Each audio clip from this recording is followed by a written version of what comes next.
గరళాన్ని మధుర సుధగా మార్చి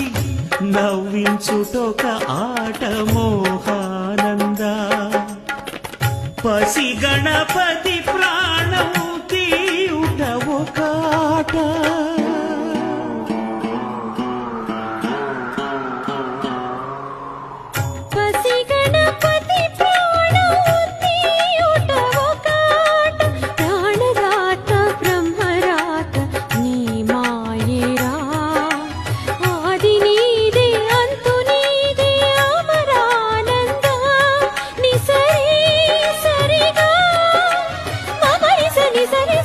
పమగ మరి